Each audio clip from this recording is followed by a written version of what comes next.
everyone. Welcome to the Change Your Mind podcast, where we explore personal development, spirituality, and science. I'm your host, Chris Ashley. I am so excited. I have with me an expert in coaching and constellation work and transformation and family patterns and systemic work. And I cannot wait to ask her so many questions. But first, a couple quick announcements. Head over to the links in my show notes. You're not only going to find links for my lovely guest, but you'll also find a link to my book, Change Your Mind to Change Your Reality. It was endorsed by Marcy Shimoff, Bob Doyle, Michael Beckwith, all of whom were on The Secret. You will also find links to my courses, free downloads, free masterclass, and ways to sponsor the podcast. And as always, this podcast is part of the Los Angeles Tribune Podcast Network. Sounds kind of funny that a paper has a podcast network, but we are doing tons in the personal development space. We have huge events. I was just on stage with Les Brown and Dr. Joe Vitale and Sharon Lecter, and we have so much planned. So stay in touch with what we're doing. Hi, I'm Chris. When I was younger, I went through trauma that caused me to feel broken and lost. But my life changed after I had a spiritual awakening. Since then, I've dedicated my life to studying and learning from masters all around the world that have helped me to create a life of fulfillment and abundance beyond my wildest dreams. Now I'm dedicated to sharing everything I've learned so that you don't have to suffer for decades like I did.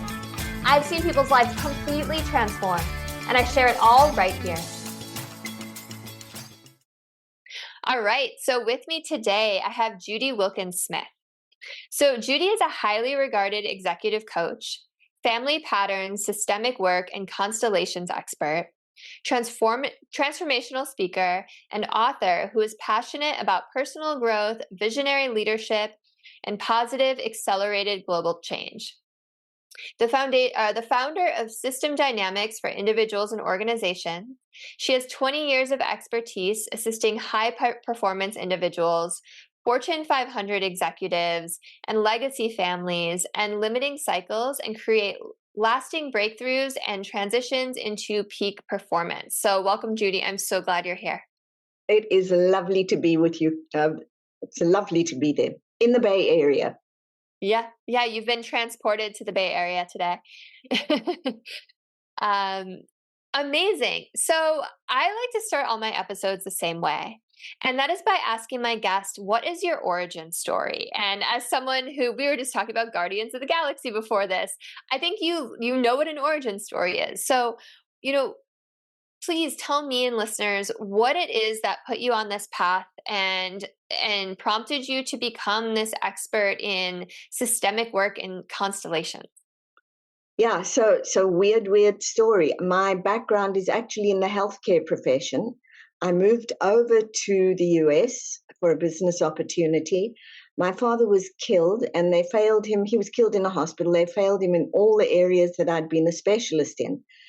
And so then it was a question of either go crazy or write books. And I stumbled into this discipline and somebody said to me, come learn my work and I'll help you with your new book.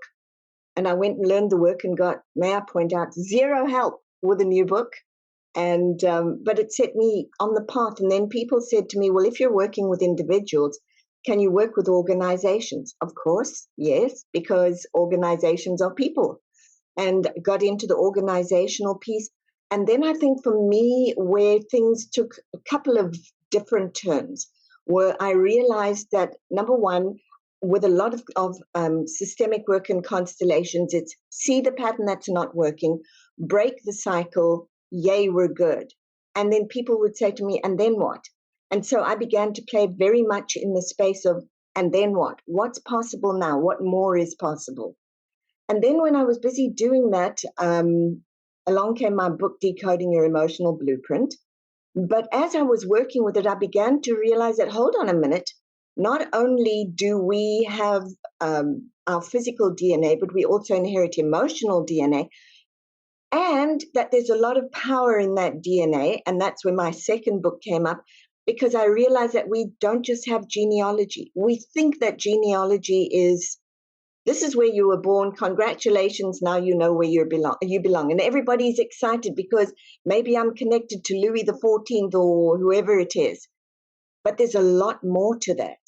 There's also genealogy 2.0. And genealogy 2.0 is What are the events in my lineage that have created reactions, thoughts, feelings, actions, mindsets, patterns that are now echoing all the way down to me, which is genealogy 3.0. In other words, how am I affected by my ancestry?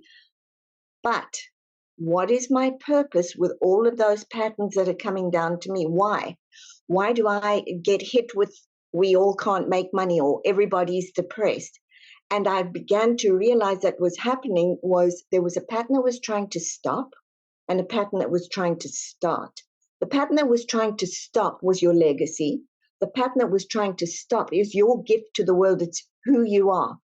But each of them have to look at each other to be activated.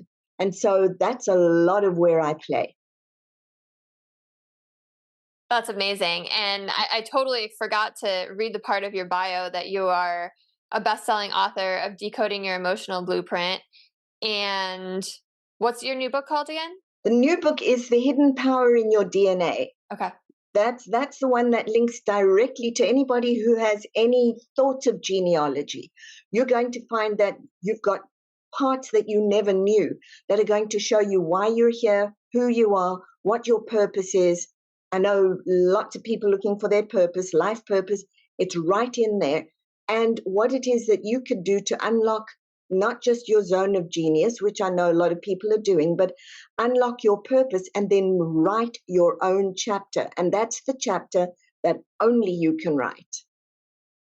Okay, well, this sounds amazing. So I guess how do you even figure that out? Like, and I know you have to read the book, but maybe you could give us like some sort No. of insight in, how do you figure out like why you're here and what your purpose is? So there are a number of clues and pointers. Okay. Where are you dogmatic? Where are you sad, mad, frustrated? Wherever you have hyper reactions to things, whether they're really positive hyper reactions or negative hyper reactions or dogmatic hyper reactions, those are your places to start looking. Because what it's saying to you is, take a look. You're overreacting here for a reason. You're loyal to your system in this way because your system is trying to get you to wake up, because then you can go and live the life that you were meant to live. 90% of the time, what we're doing is we are reliving the lives of our ancestors. We're not fully present, and we're not even creating a future. We're just regurgitating the same future. But this way, you can do that. And it hinges on words. It hinges on locks and doors. And when I say locks and doors, what are the things that say, don't do that in my system? And what are the things that say, I really, really want to do this? Because the heart's desire is the chapter that's trying to express, and the don't do it is the pattern that's trying to stop. It's trying to give you clues.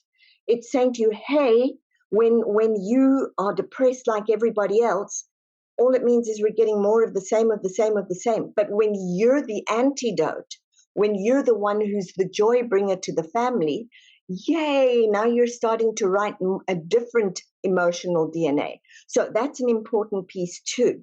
You don't just have physical DNA, you also inherit emotional DNA, your patterns of thoughts, feelings, and actions.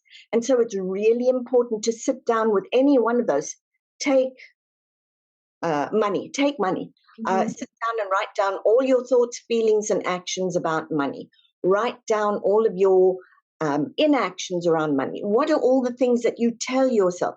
How do you talk to money? Most people, by the way, don't talk to money because it's kind of forbidden.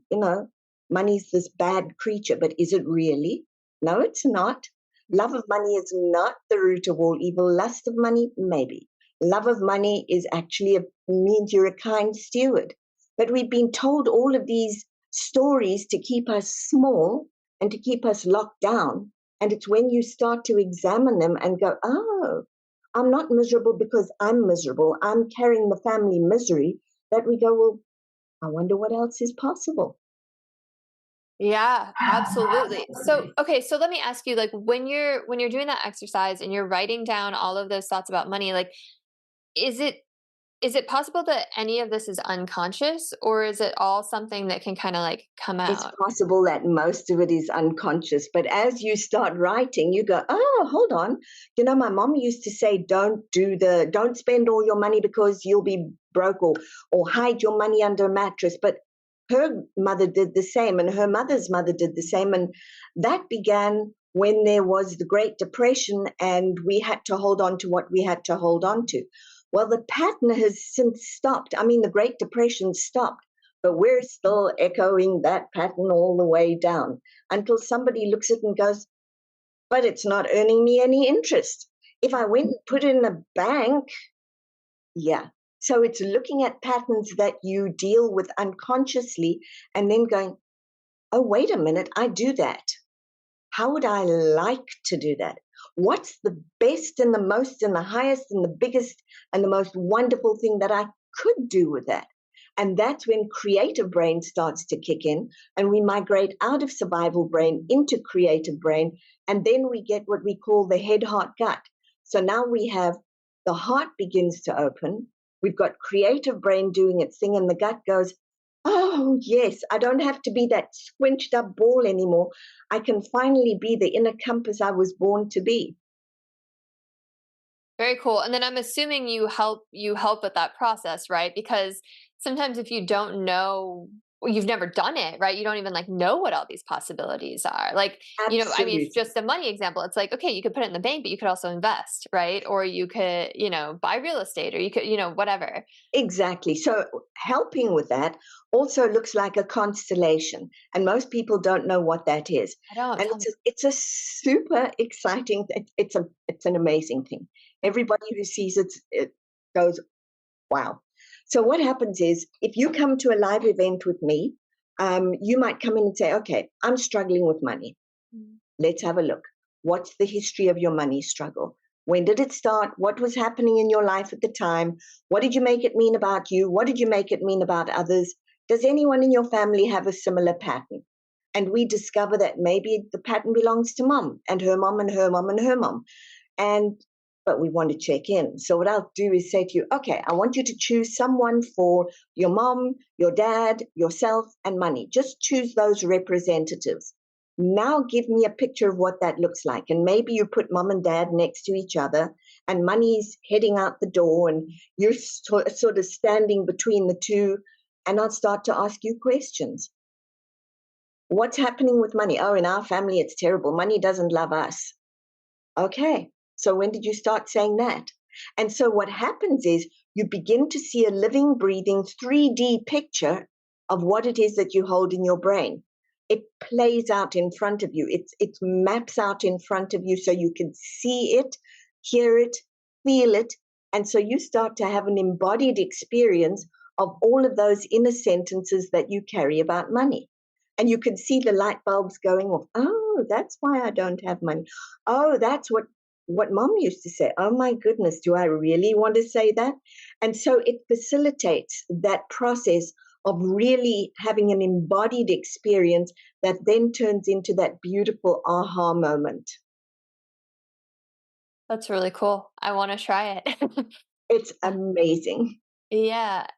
So, do you find that just bringing these limited beliefs to the surface and just being aware of them can help someone really change their belief system? Because as we know, like belief system is so rooted. Like that's what everyone's trying to do, like change their belief system. Okay, so here's the deal with Okay. the belief systems. I'm going to sit up straight here. Yeah, I'm gonna Here's the deal with belief systems. It's only going to stay there for as long as it is the major player in your life. So what I tell people is, if you've got a belief system here and you want to not even bypass it, outgrow it, you've got to have a stronger goal or belief system off to the side. So I can never save money. I can never save money. I can never save money. I'm useless at saving money. But what if I saved money over there and I could go get some timeshare at Disney World, and I could take my family there every 2 years? That's exciting. Now it's got my attention. It's stronger than where I am right now. So what you want has got to be stronger than where you are. Otherwise, you're going to stay a couch potato. But once it is stronger than where you are, you find yourself starting to have reasons to invest your attention and your thoughts and your money, and all of a sudden you're pointing in that direction, not just this direction anymore. That's how you change a belief system. There's another piece to that. Once you see what's held that belief system in play, in other words, let me think of a good one. I'm not a good leader. I've had that one because I do this work with Fortune 500 companies. I'm not a good leader. Who told you you weren't a good leader? No, look, I'm really not a good leader. I can't do presentations. Who told you that? My teacher back when I was 8 years old. and it happens to everybody. And I'm like, how many years ago was that? Well, but it's true. How do you know that? Well, because I've never given a presentation since. Now, I wouldn't either. Not if the teacher shamed me in front of the class. But what might happen if you gave the most amazing talk that inspired people to get up and move and look at you as that leader? Oh, you mean I could do that? Yeah, you could, unless you want to be wedded to your teacher for eternity. You might want to have a look at this dream that you've got over here.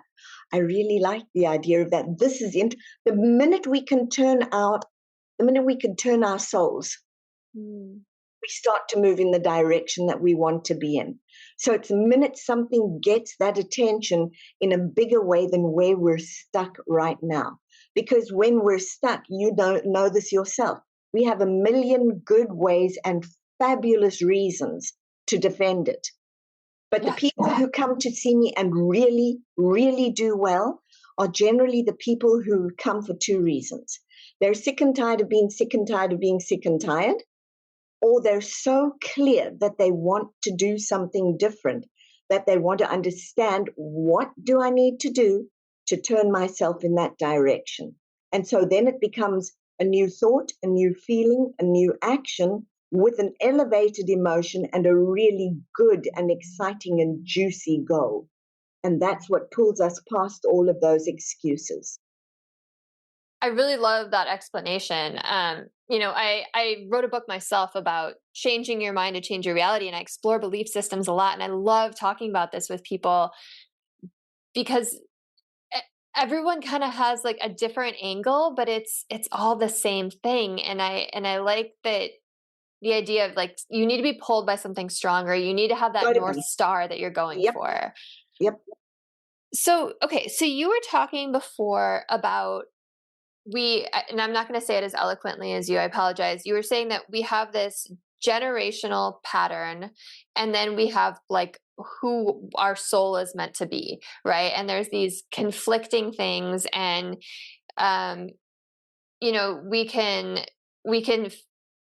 we figure out what our soul pattern is by what we get emotional about, right? Whether it's a good emotion, whether it's a bad emotion, or dogmatic, as you said. So how do we separate what's an emotional trigger from maybe that like genealogy pattern versus what's like really getting us amped up? Okay, so they're actually parts of the same thing. Oh, okay. The pattern there, any pattern that we have, and this is something that people miss, is there for a reason. It's echoed down, and now it's sitting with you. And what it's saying is, can you please turn me into the gold I was meant to be? So everybody's been sad, sad, sad, sad, sad. And the sad pattern comes to you. You could be sad too. Or you look at that and you look at the multi-generational pattern, and you look at the precipitating event. And when you can see that event, and sometimes we don't even know what it is, so I'll get to that. But when we can see that and go, oh, so this is what triggered all of this sadness, but that's not mine. And I can do something different. That whole pattern is the one that's now going to give you purpose and wisdom, because it's going to show you what to not do, but it's also going to be what got you this far. So it's very important. Then you look at, what do I really, really want to do? I really want to be happy. I really want to go off and make a splash in the world. I don't want to play small like they all did, and I don't want to be sad. That's when there's a process that I do where I line people up, put them one behind the other, and I get them to push the new person forward and say, do something more. What more is possible? And then push them forward. because that's what your system is asking you to do. It's saying, please, we've given you all the steps, become what we couldn't. You go do it. And then if you do, well, now you've started a new strand of emotional DNA that says, I have a daughter. Hey, you could do anything you want. Look here, I'm doing it. And daughter goes, well, of course, we can all do what we want. Mom does it. Everybody else fed that, though.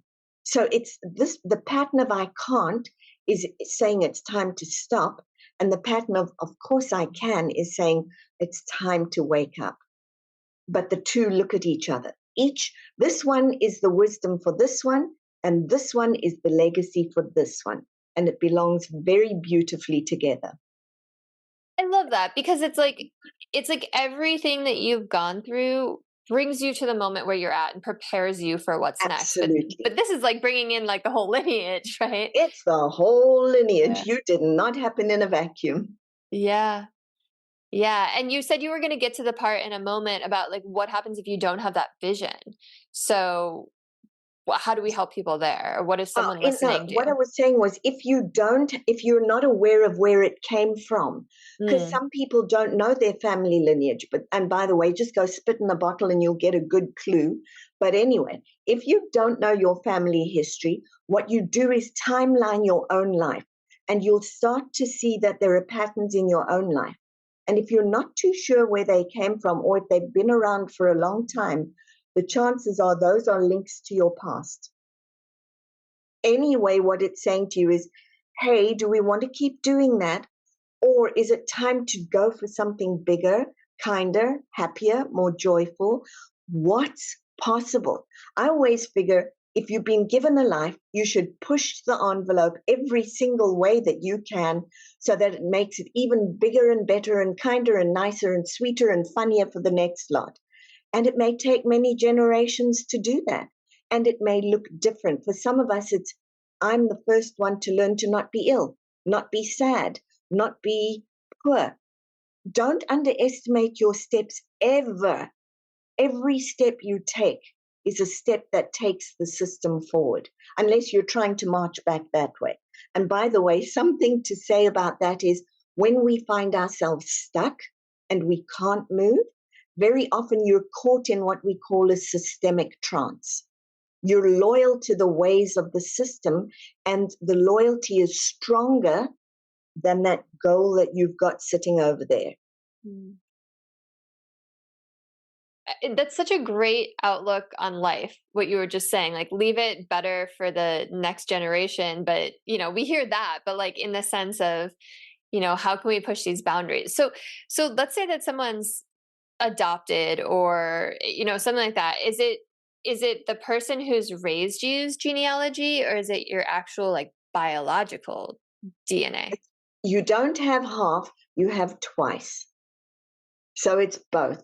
It's the one, so your biological parents will give you some of the genealogy.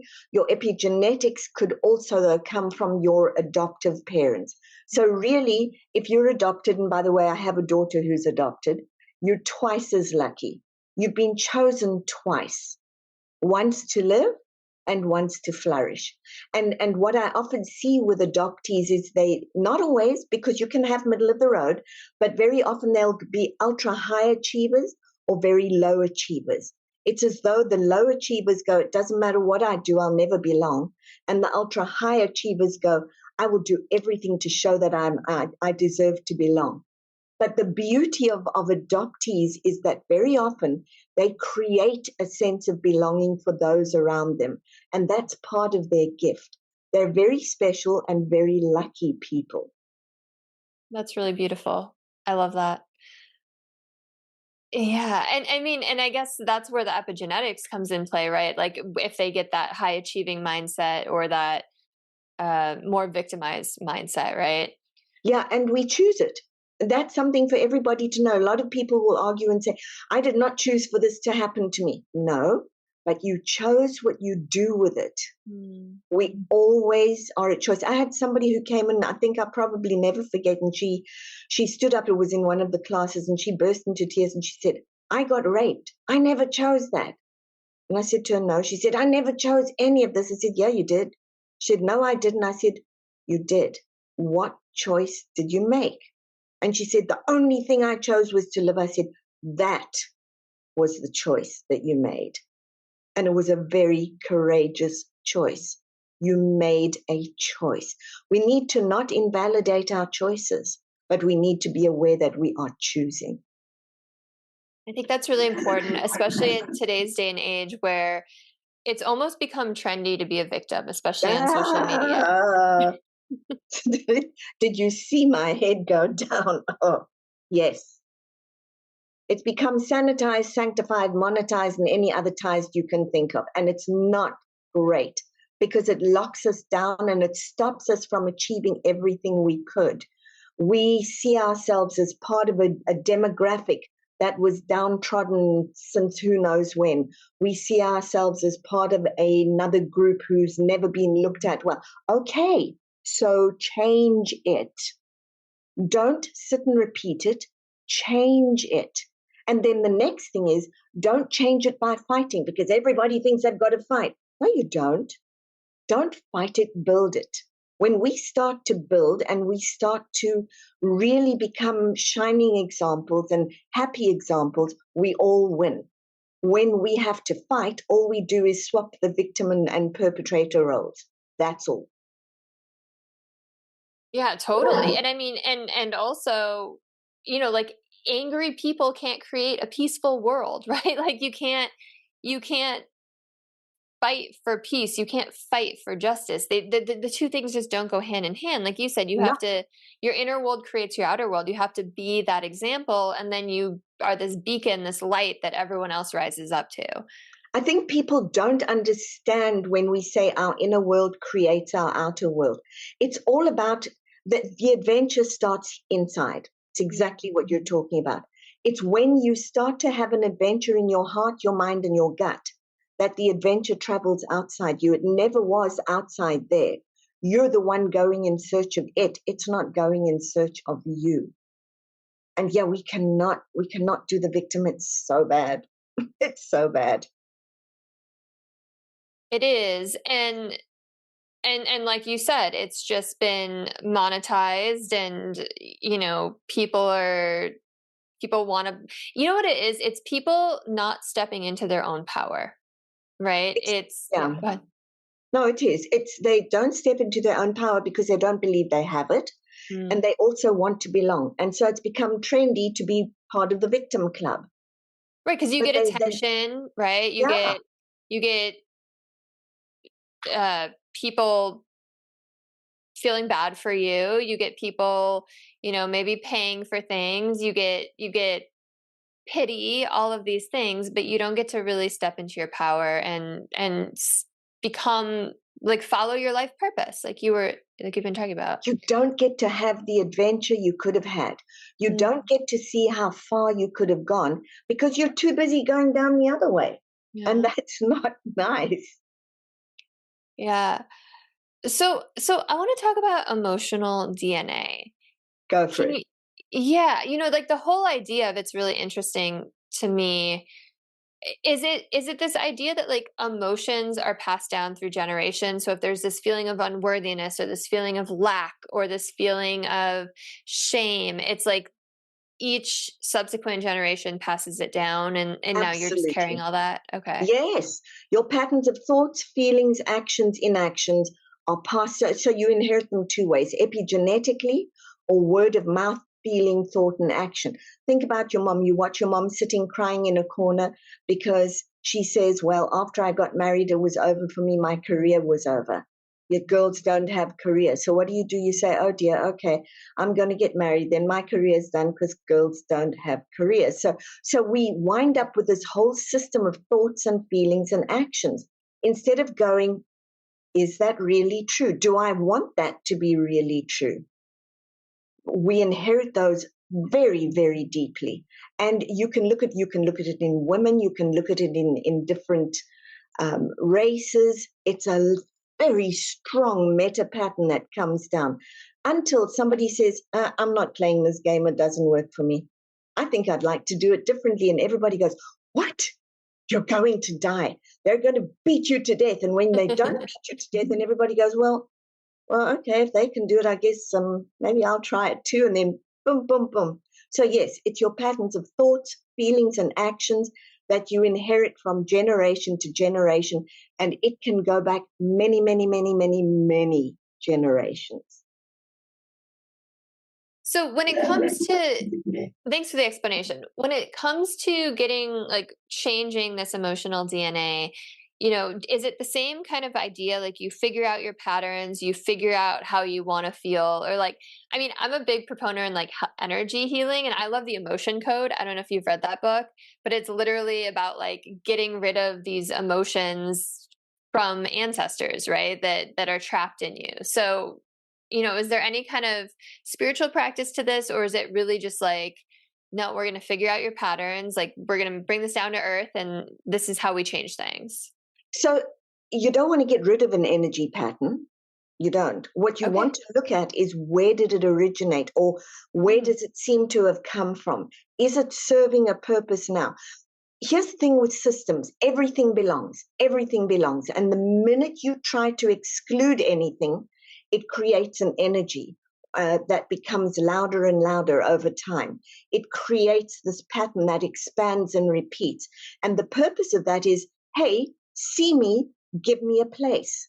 So we have great grandmother who is incarcerated by great grandfather because he wants her money. Well, now the energy that comes down from that, or the pattern, is, be very, very careful. If you get married, it's all over for you. You will lose everything. So all of the women for 5 generations can't stay with men. They're terrified. They can't get married, or if they get married, they get divorced quickly. That comes all the way down to you. You're sitting with this great bundle of yuck energy, and you look at this guy across from you and you go, I love you, but I know you're going to kill me. No, that isn't yours. That belongs back there. When you can put it back where it belongs and say, hey, I see you, and that's not for me, and now it's my turn to do it differently. Well, now you start to have new thoughts and new feelings, and suddenly there's a gentleness, and men aren't the enemy. In fact, they're rather lovely creatures, and you'd quite like that one sitting opposite you to be with you.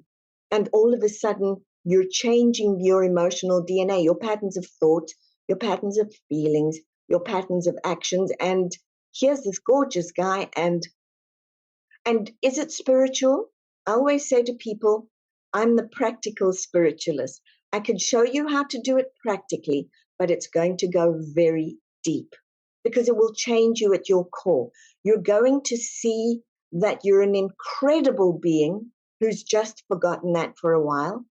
And you're going to go on a huge adventure and hopefully show other people how to do it too. So it is both. It is spiritual, and it's as scientific and spiritual as two together can be, each in service of the other, but it is deeply transformational, deeply. People, and the thing about it is, it can happen very quickly during one of these events, because you start to rewire in the moment. And so you can see that whole body rewiring, and people will come in the next day and go, I'm not thinking the same kind of stuff. It's gone. Well, yeah, because you finally said, here's your place, here's my place, goodbye. So you don't So, get rid of it.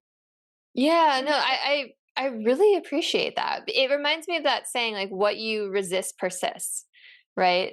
So it's about going towards what you want rather than trying to change anything. And I just appreciate that, because I feel like so often when we're doing personal development work and we find something that's not serving us, it's like, oh, I need to get rid of that, or oh, I need to change it. But we can just kind of see it, acknowledge it, and then just move on with what we're trying to do. It's actually, see it, acknowledge it, give it its place, because it has a place. It really does. It got you here. So it has a place. It's part of you. So give it its place, and you can take the next step. Okay, so let's use the money example. Let's say there's this money block and Sure. I see that and I recognize it. How do I give it its place? Like, how do I do that in practical Okay, terms? so let's suppose it began with great grandfather. He gambled the family fortune away, and now everybody is incredibly risk averse. You have this great investment. You've done all your due diligence. You know you can make money, and you're going, I can't do it because there's this that's happening. When you could turn around, if we can plot that for you and put you, a dad, grandfather, great-grandfather, and that's where the money flow stopped. And you can look at that and go, that's where the money flow stopped. That's where those sayings came from. Okay, that doesn't belong with me. I see where it came from, and I know it's in my lineage, but I get to do something different. So I'm leaving that with you back there. And watch me please everybody, because I'm going to do it a bit differently. And then it's turning around and looking at, how do I want to do this differently? And saying to money, okay, time for flow to happen again. Let's go. It's recreating the energy the way you want it to, and it's taking the adventure in the direction you want it to go. And all of a sudden, everybody says, oh, you need to go to her. You know what? She's the money expert. Why? Because you looked at money with eyes of love, not fear. So you changed.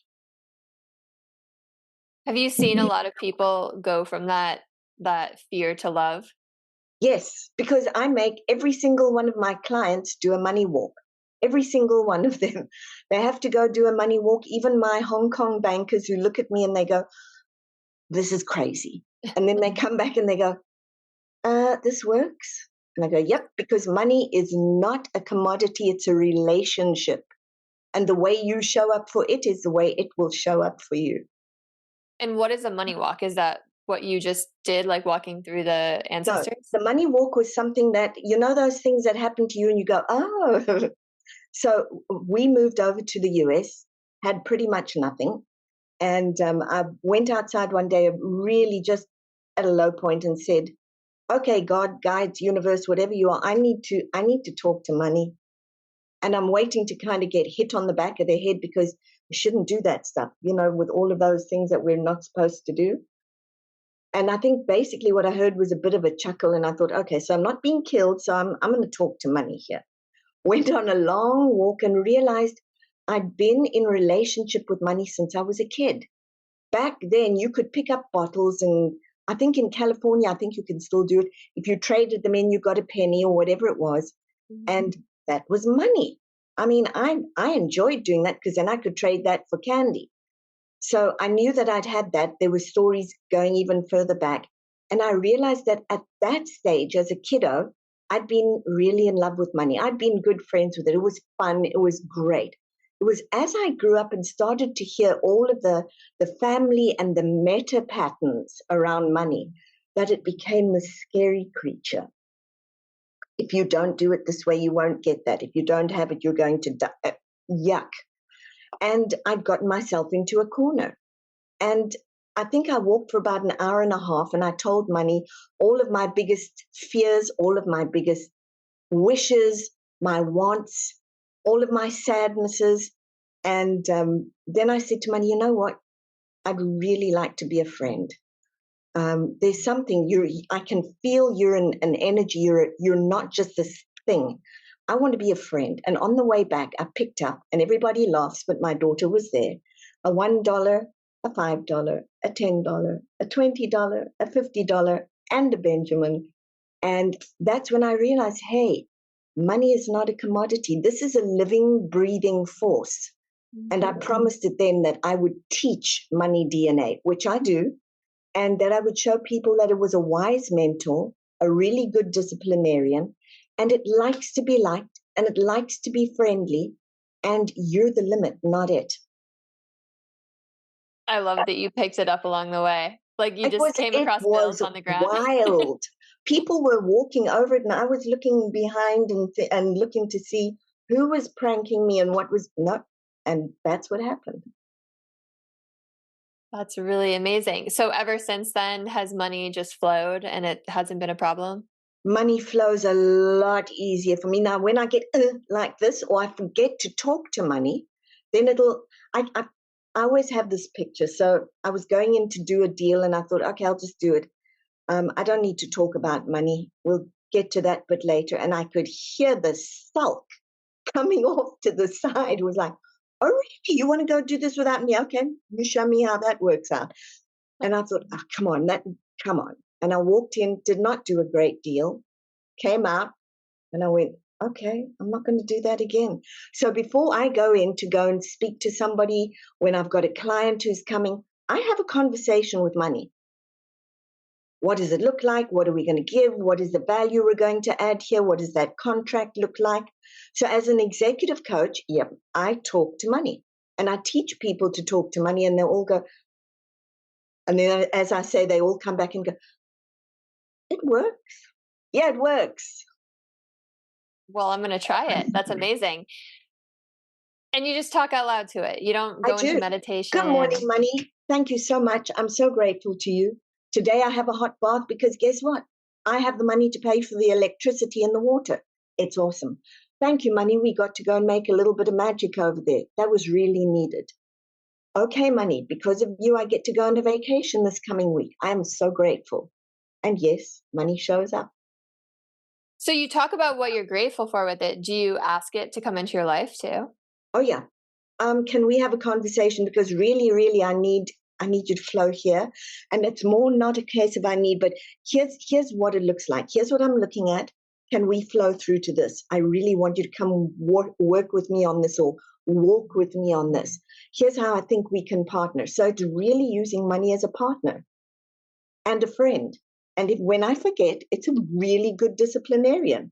When I started executive coaching, before I knew about money, as I do now, I walked in and I was asked to tender for quite a big contract, and I didn't get it. And I said to the lady, could you just tell me, what happened? Did I ask too much? And she said, no, you asked too little. And so we realized you weren't a top coach. I did not make that mistake twice. And that was because I had not valued myself around money, and I hadn't spoken to money. And so I paid the price. So when we undervalue ourselves and we say, I really don't make much money, ask yourself what you're telling yourself. How are you undervaluing yourself? Where did that come from? You're probably part of a meta pattern that says, don't be greedy, don't ask, la, la, la, la, la, la, la. And then we have people who go, you know what, money? If you and I work together, think of all of these good things that we can do in the world. And money goes, I'm there for the game. Let's do it.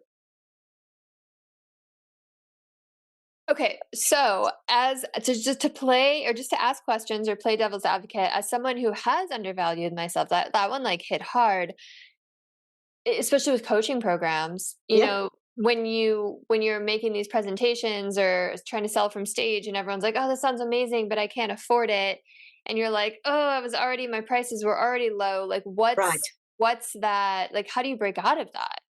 So the first thing to do, and so here you go. Next time you talk about money, what you're going to tell people is, here's my coaching program. This is what it looks like. The first thing that you're likely going to tell yourself is, I can't afford it. That's lesson number one. If you think you can't afford it, okay, I'll see you in a year's time. Please come and visit me. You can start saving to where you can afford it, or you can keep telling yourself you can't afford it. Whichever one you want to play in your head is going to become your reality. Alternatively, you could come and see me, and you're going to find that you will find ways to make that happen, and you're going to start growing money. When I do events at Disney World, they are not cheap events. And people go, oh, that's a lot of money. And I go, yep.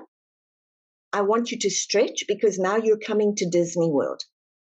But I want you to stretch and see what luxury looks like when you come to Disney World. And I want you to experience that expanded state of mind and being. Because once you have, it doesn't matter how hard you try, you cannot go back to being as small as you were. So welcome. Bring yourself, bring your money, come and play, and watch yourself expand. It is a big step, because money is such a meta pattern. For 99% of the population, we live in scarcity. And for as long as we do, money sits off in the corner and goes, tell me when you're ready.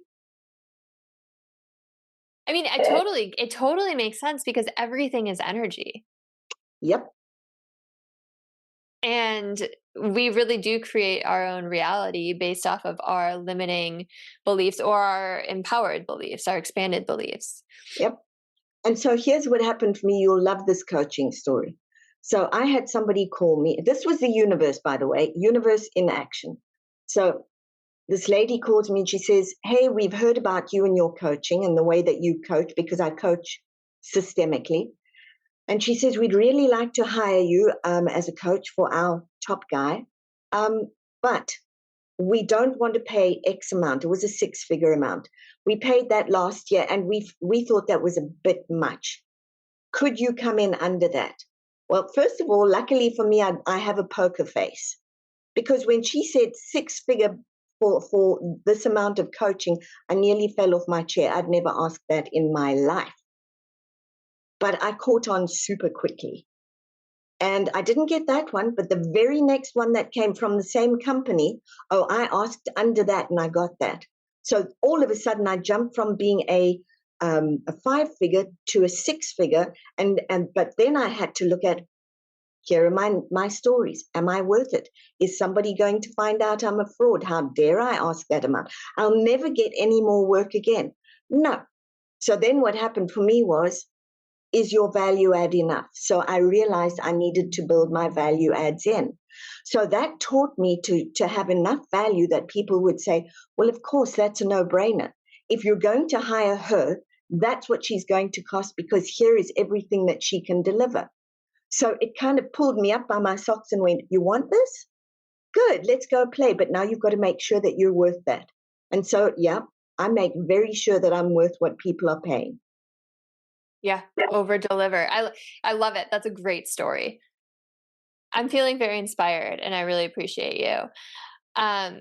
We only have a few minutes left. So is there anything that we didn't talk about today that you feel is really important to get out there to people?